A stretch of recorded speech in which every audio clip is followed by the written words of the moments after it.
En fait, on va vous présenter le texte, c'est-à-dire qu'on va vous le projeter à partir de mon ordinateur que je vais apporter dans un instant.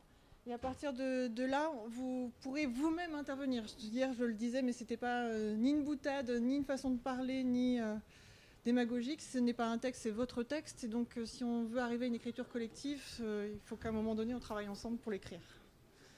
Je veux bien faire en fait d'abord un exercice peut-être classique d'enseignant qui, dans la salle, peut me rappeler l'objet du texte et l'objectif quelque part visé.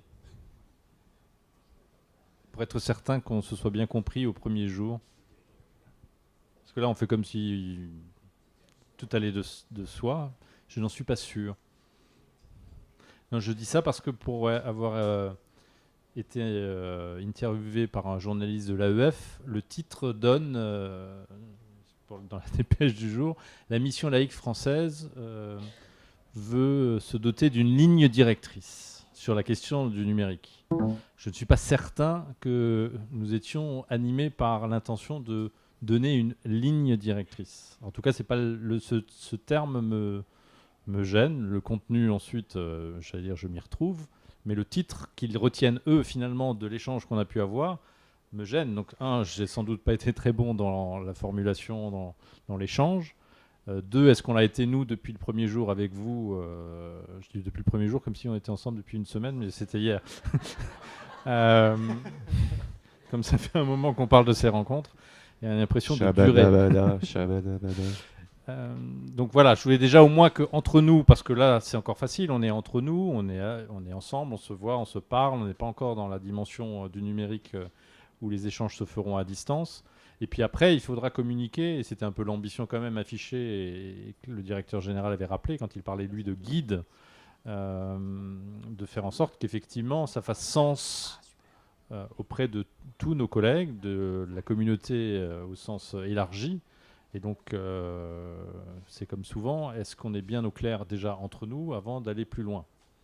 Monsieur Lyon, est-ce que tout était clair pour vous, qui êtes la rue de Grenelle, outre-tombe pour certains? Alors, je peux essayer de préciser, de reformuler l'intention. C'est de produire collectivement un texte porteur d'un certain nombre d'éléments qui permettent de faire consensus ou qui font accord. Jean-Christophe Debert parlait hier d'un guide. Je pense que c'est plutôt dans ce sens-là qui est le sens et l'orientation. On avait proposé, c'était vraiment une proposition, différentes rubriques, d'essayer de se mettre d'accord aussi sur quelques éléments de constat, quelques éléments de bilan, qui peuvent être aussi de l'ordre de qu'est-ce qui fait difficulté, quels sont les problèmes qu'on rencontre. Il y a des questions de l'ordre de où allons-nous, qui sommes-nous, où allons-nous. Non, sérieusement, quelle est l'orientation, quel est le sens du projet assez fondamentalement, voilà, quel est le projet éducatif, quelle est la visée éducative que l'on a. Et puis il y avait une dernière rubrique qui est est-ce qu'on peut... non, il y a une rubrique qui est vraiment importante. Est-ce qu'on peut se mettre d'accord sur un certain nombre de principes? Alors les termes ne sont pas évidents. Est-ce qu'il y a un certain nombre de valeurs, de principes, de balises, de guides sur lesquels on peut se mettre d'accord? Est-ce que également il y a des points de vigilance, des choses auxquelles on doit penser? Et puis le dernier point, est-ce qu'on peut essayer d'identifier aussi collectivement des leviers d'action, des points d'appui? Voilà, c'est assez grossièrement une proposition de différentes rubriques sur lesquelles on peut essayer de se mettre d'accord. Hier, on a eu un premier échange, hier soir. On n'a pas du tout abordé l'ensemble de ces questions. On a juste pris des notes et retranscrit sur ce texte collaboratif, sur ce pad, quelques-uns de ces éléments, et notamment grâce à des propos, des propositions de Bruno. On est notamment parti sur cette question du projet, voilà, qui est vraiment quelle éducation, quel projet éducatif on a pour les jeunes, pour les élèves, dans cette société, dans ce monde numérique. Comment on veut les armer, à quoi on veut les préparer. Bruno disait pas juste à s'adapter à ce monde, mais aussi les armer à pouvoir transformer, agir sur ce monde. Je crois que ça rejoint un des principes aussi qu'évoquait Jean-Christophe Debert, qui parlait de fondamentalement donner de la liberté. Oui, et juste pour compléter, là je pense aussi à Bruno, et il le dira mieux que moi, quand on parle de guide, et c'est pour ça que je n'aime pas cette question ou cette approche de ligne directrice, ça sous-entendrait qu'on a tous la même voie à emprunter, or c'est pas du tout le sujet. C'est plutôt créer les conditions pour que chaque établissement puisse tracer sa voie. C'est plutôt ça, à chacun son, et comme pour nous d'ailleurs, à chacun son propre chemin et personne ne le fera à votre place. Donc c'est plutôt créer les conditions du chemin que chaque établissement, chaque acteur engagé dans son établissement peut définir en sérénité, effectivement sur un corpus de valeurs qui fait sens. Et donc on peut effectivement réfléchir à une unité d'action, mais certainement pas à une uniformité et encore moins à une seule voie, une seule ligne directrice. Voilà. L'idée, c'est de s'arrêter aussi, de se poser et de se dire voilà, sur quoi on peut se mettre d'accord à un moment donné pour continuer.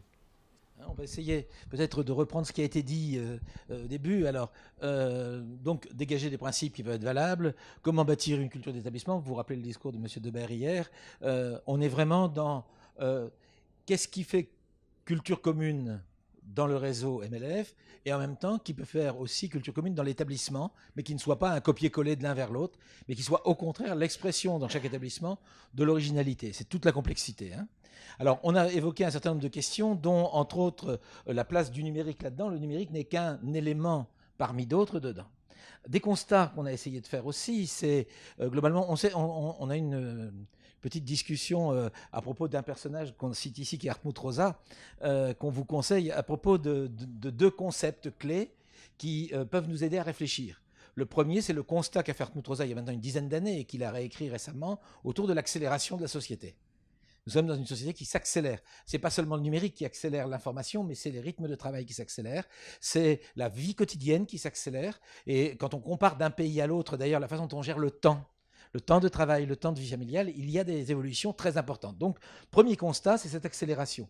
Elle doit nous poser des questions sur les rythmes que l'on adopte, sur les rythmes qu'on fait adopter aux enfants que l'on accueille, sur la façon dont on les amène à accepter ou pas ce rythme-là. Et puis, Hartmut Rosa a évolué dans sa réflexion parce que il est, comme je crois, un peu nous tous, fondamentalement, mais c'est pas toujours comme ça qu'on fait de la philosophie. C'est-à-dire que souvent, on est là, on fait de la déconstruction. C'est bien de déconstruire en disant, voilà, on est dans une société qui accélère, une société qui avance en aveugle. C'est bien gentil. Une fois qu'on a dit ça, on fait quoi? Et ce qui est intéressant dans la réflexion d'Hartmut Rosa, c'est que justement, il propose un autre concept qui est le concept de résonance.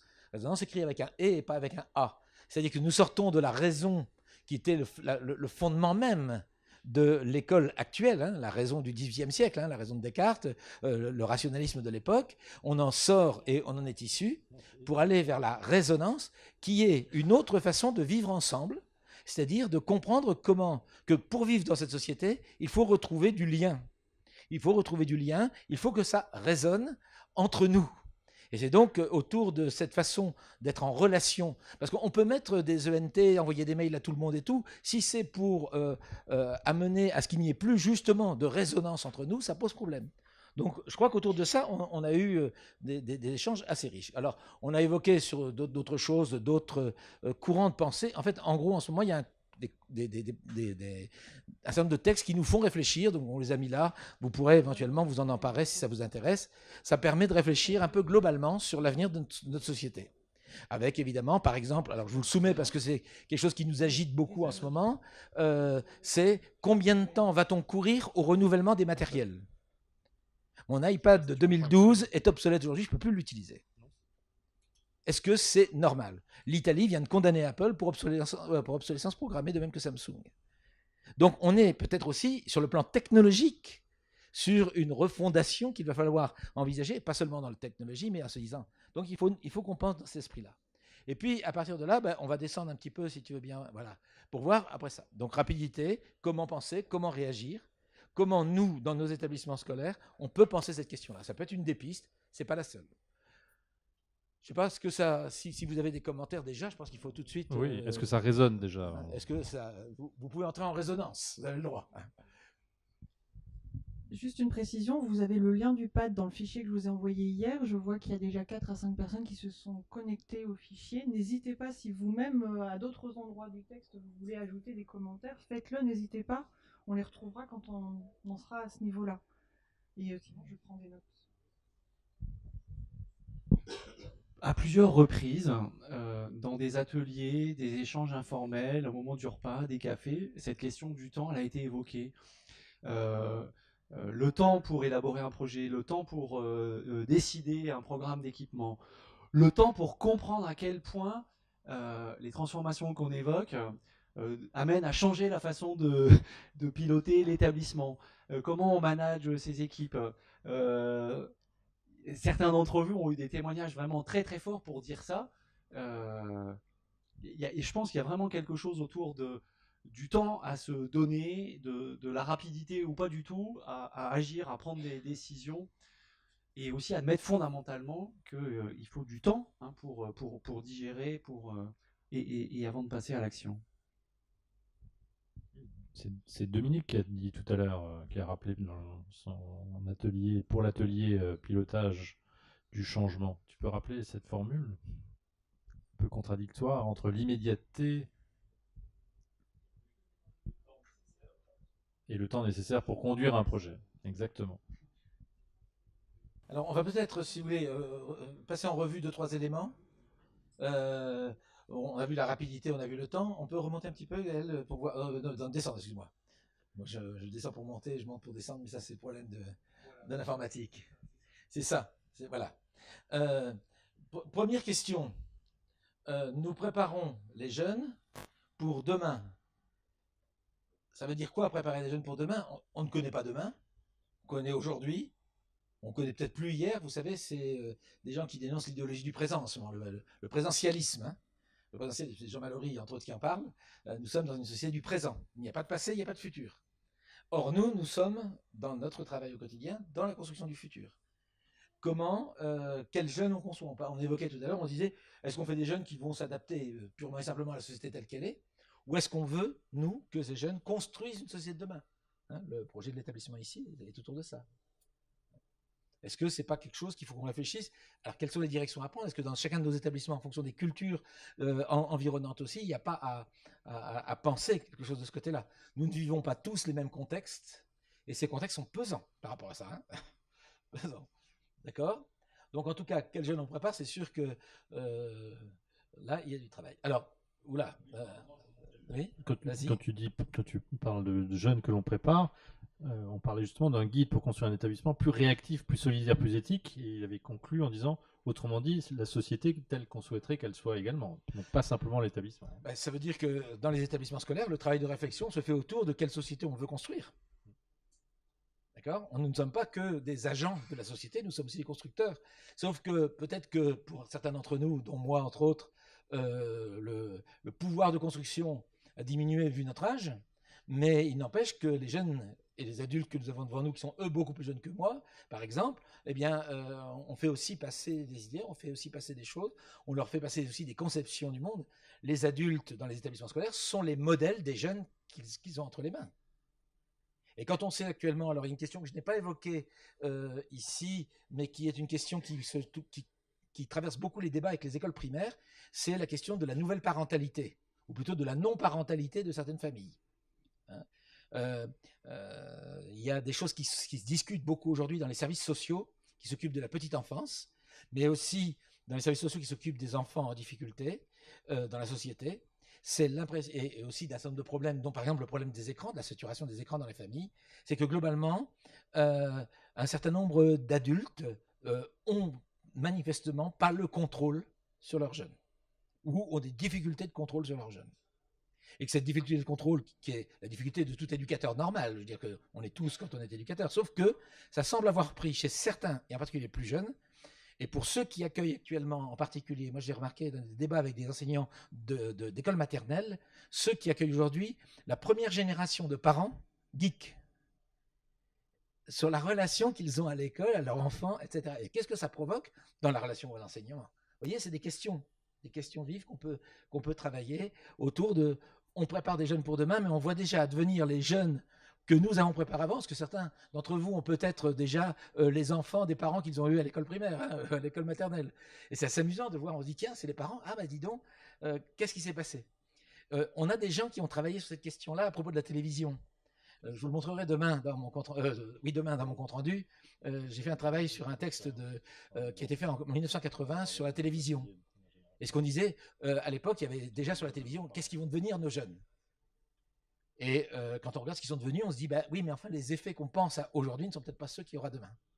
Mais en même temps, c'est parce que nous construisons aussi un modèle de société pour demain, et que les éducateurs, ils ont peut-être tempéré finalement l'influence de ça. Le problème, c'est que là, aujourd'hui, avec ces technologies, en particulier les technologies mobiles que j'évoquais hier, il y a peut-être de nouvelles questions qui apparaissent.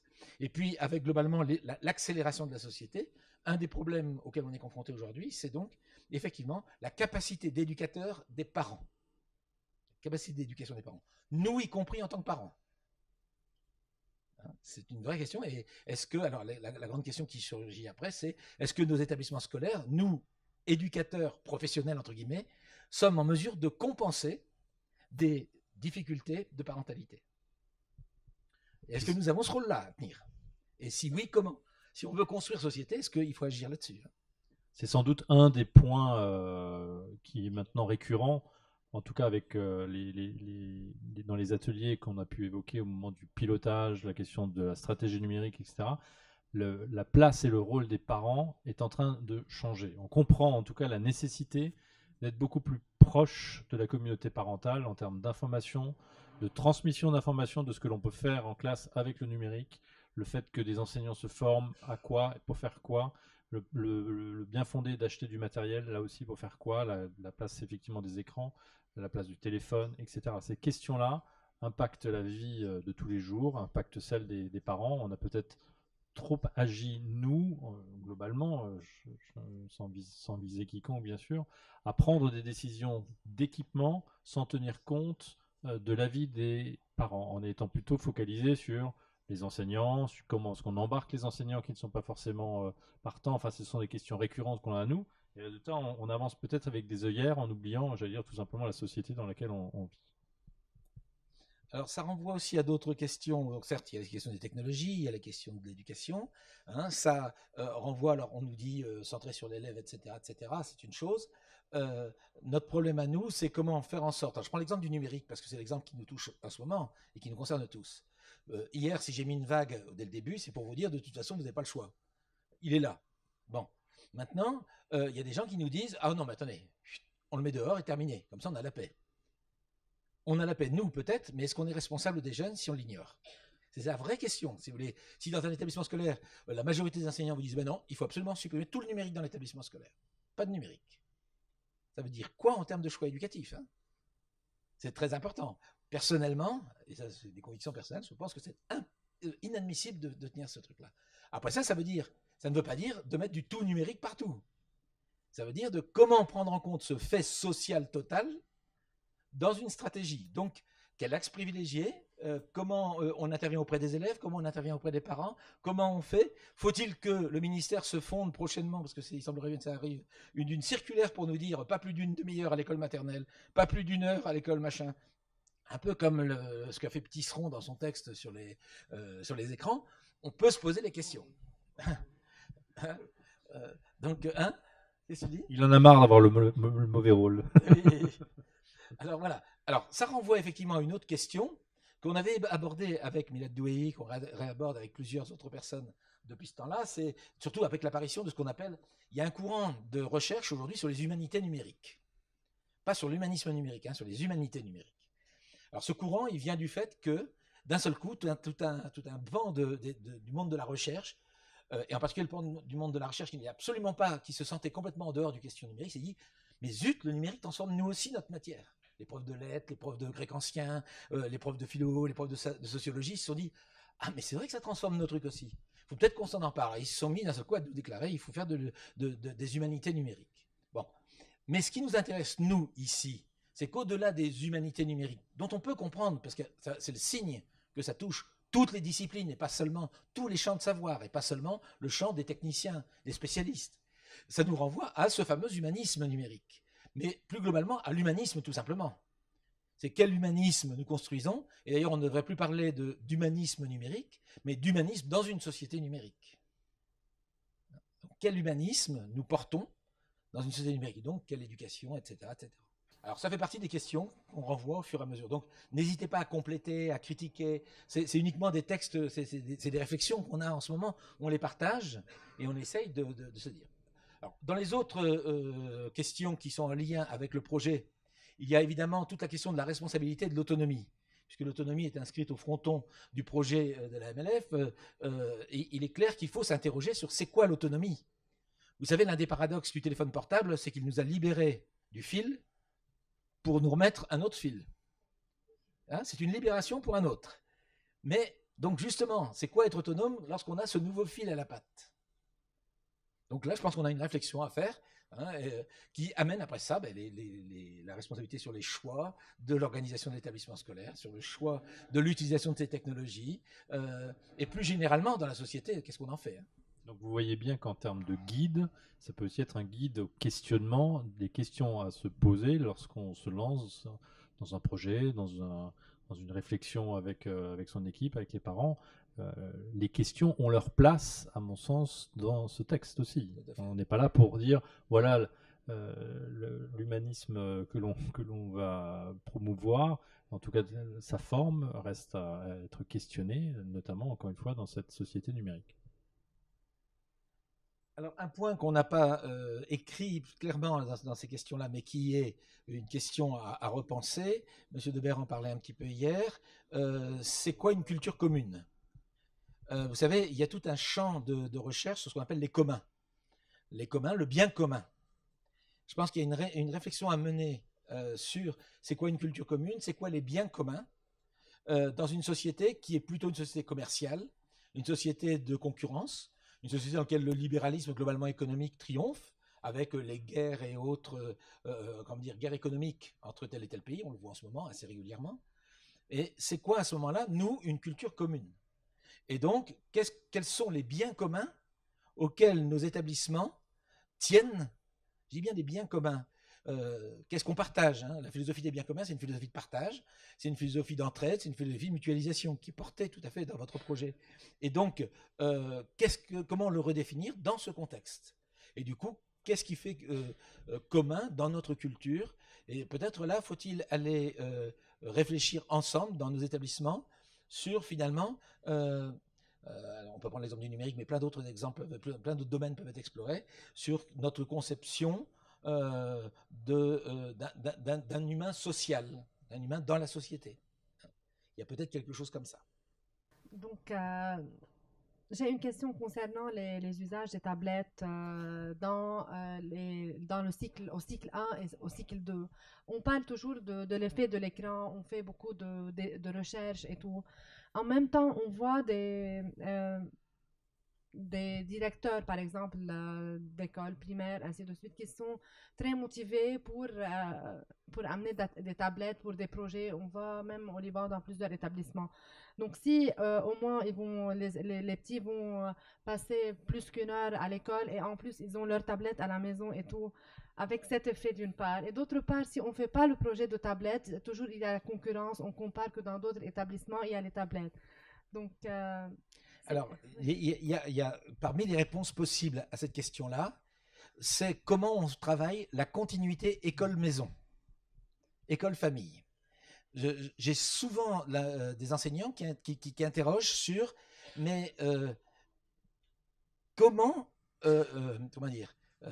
aider à ne pas creuser, on en parle un tout petit peu tout à l'heure, le fossé entre l'école et la maison sur ces usages-là. Et moi, j'ai souvent répondu de la façon suivante, c'est qu'il faudrait que l'établissement scolaire puisse être prescripteur parfois de bonnes utilisations auprès des familles. Quand des familles viennent vous voir en disant « j'ai acheté une tablette à mon fils ou à ma fille, est-ce que vous pensez que ça pourrait servir pour l'école ?» Il faut qu'on ait des réponses à ça. Alors la première réponse c'est « ah c'est pas bien, il ne faut pas du tout qu'ils l'utilisent ». Ça peut être une réponse. L'autre c'est « mais laissez-les faire ce qu'ils veulent ». Puis il y en a une troisième, c'est peut-être qu'il y a des pistes intéressantes. Et regardez ce que, par exemple, nous, à l'école, on essaye de faire. Ben, par exemple, prolonger un travail qu'on a fait sur la découverte des animaux, etc., à travers la tablette, c'est peut-être l'occasion de dire enrichissez la curiosité de vos enfants avec ces moyens-là.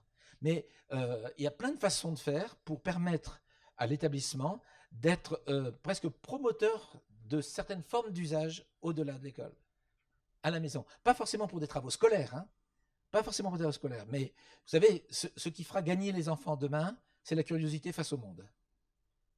Ceux qui ne sont pas curieux seront écrasés. C'est ça le risque. Quand je dis curieux, c'est pas de la curiosité de haut niveau, c'est de la curiosité de base. Hein. Oui. Excusez-moi, je voulais une réflexion personnelle. En fait, moi, j'ai toujours été baigné dans la nouvelle technologie. Je suis passionné depuis que je suis enfant. Je suis né avec les premiers micro-ordinateurs. Et en fait, dans les années 90, par exemple, je chattais un peu avec mes amis sur Internet et tout, et on était tous considérés, en fait, comme des geeks, effectivement, des marginaux, etc. Et d'un coup, le smartphone est arrivé, s'est démocratisé. Non, mais je me suis rendu compte qu'en fait, que les gens étaient beaucoup plus excessifs. Les gens qui avaient découvert très tardivement le smartphone, par exemple, étaient parfois beaucoup plus excessifs que notre génération de geeks, en fait. Moi, je vois, j'ai pas de compte Facebook, par exemple, je suis pas sur les réseaux sociaux. Et en fait, finalement, j'ai l'impression d'avoir vécu un retournement de situation. Un retournement de situation où, en fait, finalement, mon usage... qui était considéré comme excessif, mais qui était bien moindre que ce qu'on vit aujourd'hui, m'a permis à moi de relativiser tout ça et de ne pas être si excessif. Donc je pense que est-ce que l'usage à l'école de la tablette ne peut pas amener justement une éducation sur le comportement excessif ou non, ou même rendre tellement l'objet banal qu'à la fin, l'enfant aura moins de risques de tomber dans l'excès plus tard que s'il n'avait jamais touché le périphérique avant. Alors, je suis assez d'accord avec vous. C'est-à-dire que c'est justement dans l'école qu'on peut montrer d'autres choses. La deuxième chose, c'est qu'il faut aussi faire confiance aux enfants et aux jeunes. Moi, j'ai mené des enquêtes sur les élèves de 10 ans, 13 ans, 17 ans. Et c'est 3 étages très très nets de maîtrise. À 10 ans, je fais n'importe quoi. Parce que je découvre, je ne sais pas comment ça marche. À 13 ans, là, je m'encanaille, comme on dit. C'est-à-dire que je vais visiter les coins pas très clairs, parce que je veux voir un peu, vous savez, on aime bien, quand on est jeune ado, on aime bien. Puis à 17 ans, on en a marre des ennuis, donc on se constitue une sorte de carapace. Pour 80 à 90% des jeunes, il y a toujours, et ça, il faut qu'on soit vigilant éducativement, hein, c'est le problème des jeunes en difficulté. Mais au-delà de ça, il y a une intelligence de la jeunesse. Mais cette intelligence de la jeunesse, il faut l'accompagner. Et ce que vous dites, moi, me paraît tout à fait juste. Hein. Accompagner la jeunesse dans ses usages pour lui permettre, et pas seulement les usages scolaires, parce que le problème, c'est que nous sommes aujourd'hui dans une société où les vie privée, vie publique, vie professionnelle, vie personnelle sont très mélangées. Les élèves n'y échappent pas. Si vous leur mettez un cahier de texte numérique, si vous leur mettez une classe inversée, vous allez amener à la maison les ennuis de l'école. Donc essayons de ne pas trop scolariser la vie quotidienne.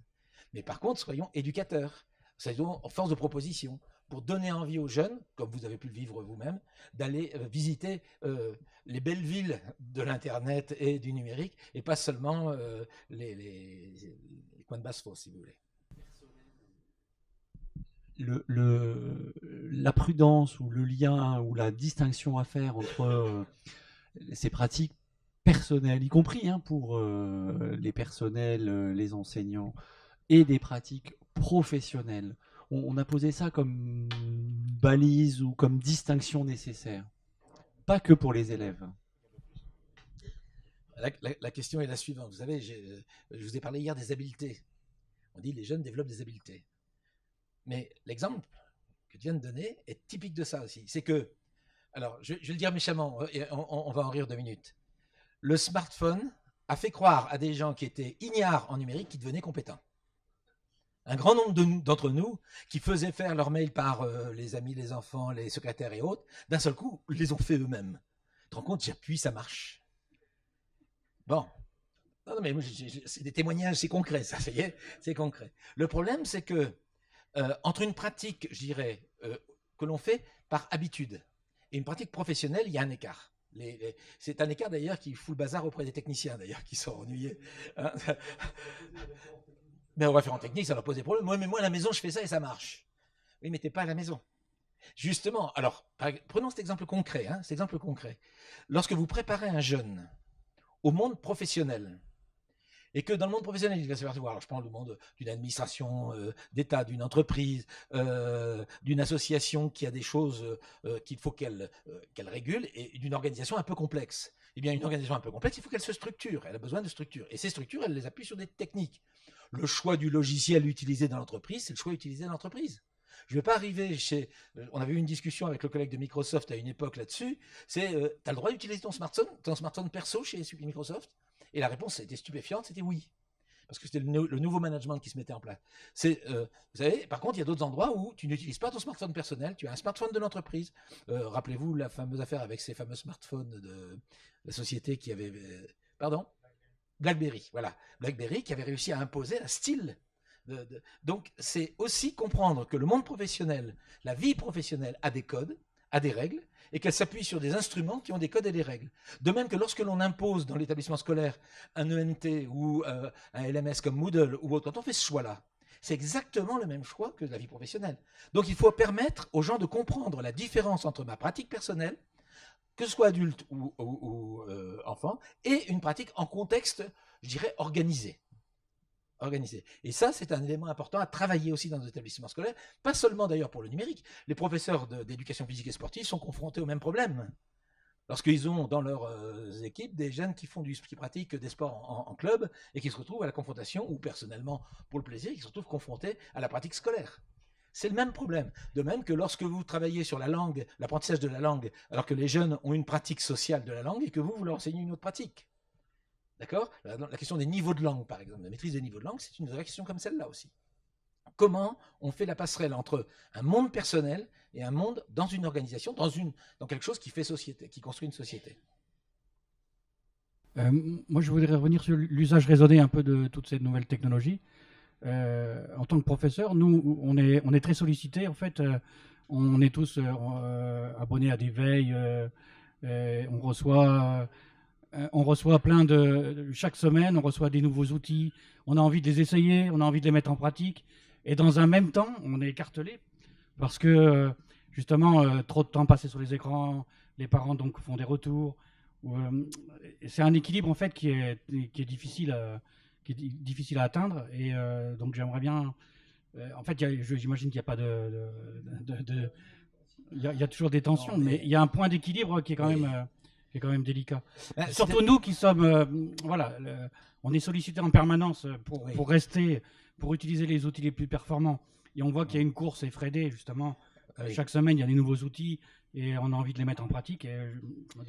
Or, c'est une illusion du monde commercial, que crée le monde commercial, qui nous renouvelle les outils en permanence. Dans le monde professionnel, on est obligé de stabiliser. Et vous vous rendez pas compte le coût que ça représente. Un certain nombre d'entreprises, d'ailleurs, ont eu des difficultés financières très lourdes, et pas seulement des entreprises, mais aussi des administrations centrales du ministère, ont des problèmes très lourds à cause de coûts complètement aberrants. On a un exemple récent, on a eu 2 exemples récents, par exemple celui sur la fiche de paye des militaires, où le développement informatique, il faut aller toujours, il faut faire quelque chose de nouveau, etc., ne fonctionne pas, et finalement on abandonne le projet, quoi.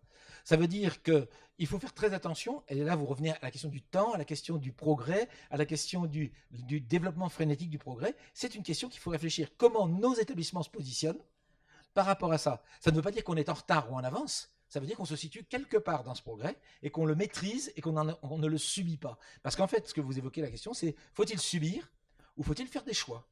Or, nous n'avons pas le moyen de subir au rythme auquel on voudrait que nous subissions, ça c'est clair. Par contre, je pense qu'il faut que dans nos établissements scolaires, on choisisse, on fasse des choix en disant, ben voilà, on arrête à ce moment-là, plutôt telle chose, plutôt telle chose.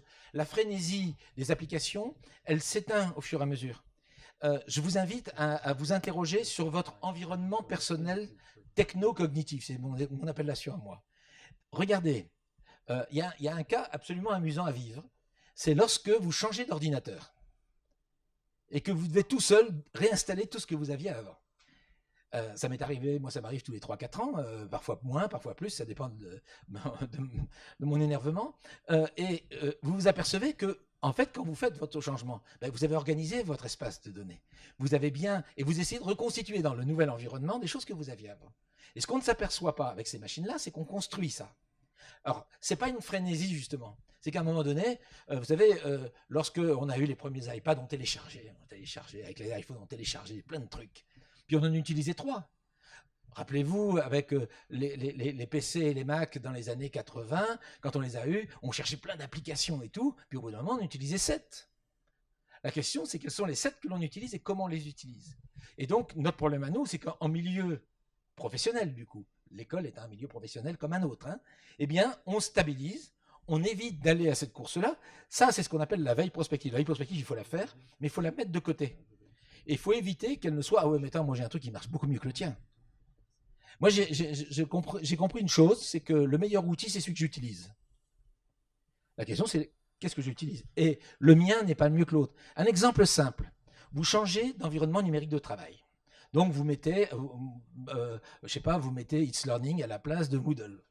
Et donc, vous changez. Et puis, d'un seul coup, les gens disent « Ah oui, mais je m'y retrouve plus. » Bon, alors on fait des formations, on adapte les gens. Puis, au bout de 2 ans, les gens disent « Ah, mais finalement, j'ai pris l'habitude. » Donc, en fait, le problème, c'est qu'il faut stabiliser des habitudes sur des objets qui en valent la peine, mais qui vont permettre aussi aux gens de développer la pratique. À partir du moment où le numérique, on en parlait hier, l'idée, c'est faire en sorte que, pour le numérique, il devienne invisible. On n'en parle plus, il est là, mais on n'en parle plus. Parce que ce qui nous intéresse, c'est la mission éducative, c'est la transmission, c'est ces questions-là. Le jour où on y arrive, on a gagné.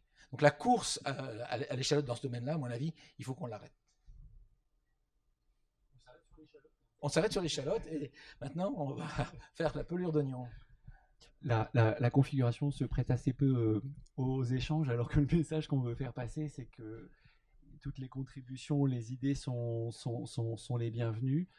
Le pad est partagé, il est ouvert, et comme vous ne serez pas du tout fatigué en fin de journée, on vous propose de vous retrouver ici pour essayer de continuer à brainstormer, à noter des idées, des pistes, des questions, pour essayer d'avancer dans ce travail collectif. Et puis vous nous direz si vous y retrouvez un peu, si ça vaut la peine ou pas. Il ne faut pas hésiter à s'exprimer là-dessus. Ça peut être dans un mail, ça peut être un post-it que vous venez coller sur notre ordinateur. Toutes les contributions sont les bienvenues, quelle que soit la forme. On a bien dit que le numérique, c'était un outil parmi d'autres, et papier-crayon, ça marche aussi. Et bien sûr, par l'échange direct, ça marche aussi. Encore plus.